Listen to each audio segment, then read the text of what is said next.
What's going on YouTube? Jamie the Kid 00 here, and I'm back with a sort of deck profile for you guys. I was trying to come up with ideas for this current format, and then I kind of thought, what's the point, because we've got like half a month left of this format before September, and there's no major events. I have like one locals, and I'm probably just going to play Cookie Cutter for that, because I can't be asked to be innovative until the next format. So I started tinkering around with the list that Satoshi Kato provided, that quite a few people have been rallying behind, and that I really hope is the real list, because it solves a lot of problems, and it brings back quite a few cards that I've really wanted to play with at 3, or at higher, or I just actually wanted to use in competitive play for quite a while. So I started tinkering around with those, and this is a build I came up with. It's called Destiny Agents. I was trying to work out a few things to play using the Destiny Hero and Teleport engine, and I found that it worked kind of well with an Agent Chaos theme. This deck's quite odd, and it's based on a few of my early meta calls. They'll probably be completely wrong, but I just thought it'd be a lot different and something new, so why not? I figured I'd profile it. Also, apologies for the fact that this is going to be on shaky cam. My tripod is now broken, and I need to buy a new one because the bracket broke. So, yeah, I need to buy a new tripod before I can record more stable videos again. Anyway, let's get into the deck profile. The deck runs the Destiny Hero engine in the form of Stratos, because on the list Stratos is still at 1. 2 Diamond Dude, and the deck is going to focus quite heavily on these 2 Diamond Dudes. And 2 Malicious, and because of the way this deck works, I've also added in 1 Dasher. Because this is a Chaos Agent build, of course it's going to be playing Hyperions.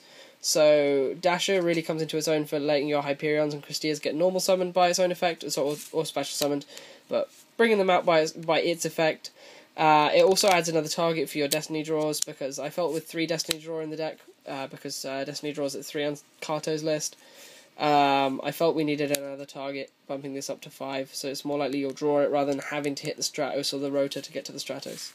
Anyway, that's the Destiny Hero engine. For the Teleport engine, I play 1 Commander and 2 Krabans. I didn't like triple Krabans because sometimes I felt the need for a 3, so Commander fills that void. And also Commander is a really nice card to draw along with the Krabans, because it's able to bump itself up to 19 and kill most things.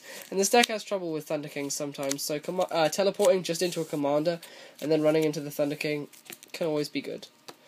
Because we need Dark Moderation in this deck to get your Dasher and your Malicious to the graveyard, we play 1 Grepher. This is still an idea in testing, but I quite like it at the moment, and it's another Rotor target. It's just handy to have. And then because it's going to 1 in the list and I didn't want to play Book of Moon, I put Tsukiyomi in the deck. In testing, this has actually been really interesting. It's a really good card. I just need a non-damage one. I just found this in a box. So I'm really liking Tsukiyomi. I really hope it comes back, because it's a really handy card. So 1 Tsukiyomi. Then for the agent aspect, that's kind of the dark half of the deck. Then we play a light half in the form of 2 Agent of Mystery Earth, because Mystery Earth goes to 2 on Kato's list. 2 Venus. I was playing 3 Venus, but I had to cut it down to 2 because of space constraints. I don't feel the need for 3 in this deck, especially with Agent at 2, with Earth at 2 now. I feel like 2 Venus is all you need. Then, probably the most questionable choice of this deck, and something that I will have to change, I only play 2 Shine Balls in the build, because I didn't feel the need for the 3rd one. I've only had an inconvenience for the lack of the 3rd one in testing so far. It's never lost me a game, but there wasn't enough room for the 3rd one, and I felt with the fact that this deck plays Monster Gates and Reasonings, I didn't want to be hitting Shine Balls that often, so I cut it down to 2 to try and avoid that possibility. Then I play the 1 Honest, which is great to hit off of a Reasoning and Monster Gate, because you can just add it back to your hand.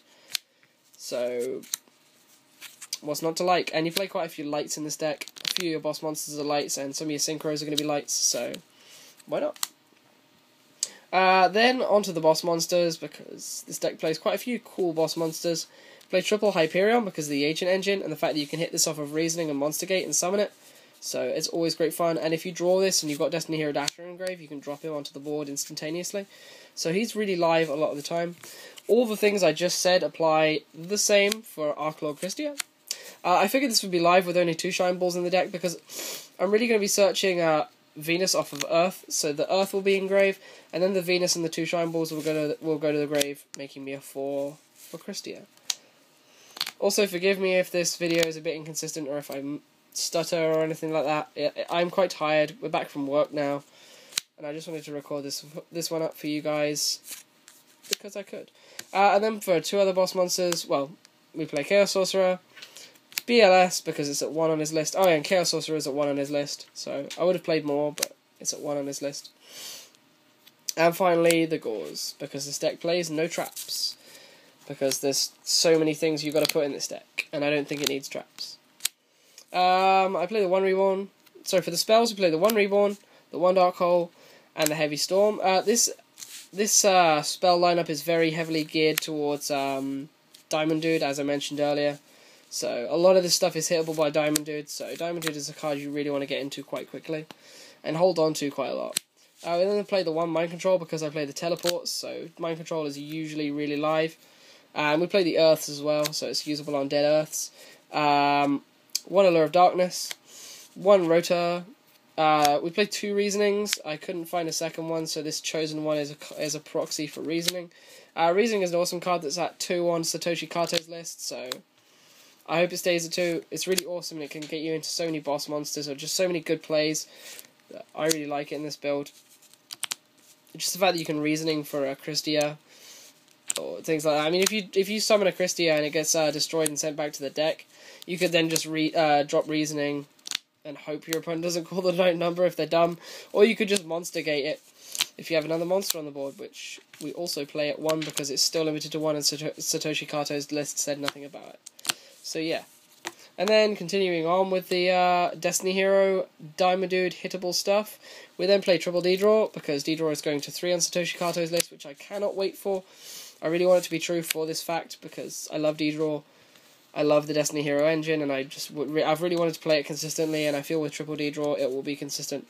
I'm not one of the people who believes Teledad is coming back, but I feel that the engine is going to be a bit more live, so we'll see what people can come up with over the next format, but I definitely think it's going to be a lot of fun with the Destiny Hero engine live again. And then, because it goes to 3 on his list, we then play 3 E-Telly. These are some of the few spell cards that Diamond Dude can't hit. Play 3 E-Telly because it's at 3 on his list and this deck benefits from it so damn much. And then we play 2 MST because there's going to be quite a few really powerful traps. And this deck will side into Decrees, so we will have outs to our opponent's trap lineups. I should probably explain a few things. This deck doesn't play any traps because I feel that with Mirror Force going to 2, I feel people are going to be playing a lot more cautiously and playing a lot more MSTs and Heavy Storms. I feel like every deck will be playing 3 MST and a Heavy Storm going into the next format. And Starlight Roads to try and combat it, so I don't feel the need for traps at the moment because I feel like I'll be running into a lot of things. I haven't built an extra deck because the extra deck really at the moment is in testing and it's what you make of it. I just wanted to get this video recorded and out there for you guys. And otherwise, I don't really have that much else to say. Yeah, other than we side deck into Decrees to deal with the trap lineup, but otherwise, this is just a theory deck. I haven't really tested it on a tournament scene yet, of course, because the ban list isn't legit. It's just something I came up with, and I just wanted to share with you guys. Let me know what you think. Any changes you would make, assuming Satoshi Kato's list is correct. I'm going to keep trying to come up with these deck ideas, but don't expect them to be too frequent. And I will see you soon when I get a new tripod, and I'll be bringing new content as and when I can get it done. I'm currently re-enrolling for my 2nd year of university, so it's a little awkward, but yeah. And otherwise, show me some love for my Facebook group. It's gone kind of quiet recently, and there's only 84 of you on there. I have 1,400 subscribers, so hit up my Facebook, guys. It'll be in the link below. Otherwise, I'll see you later on. Peace. Bye.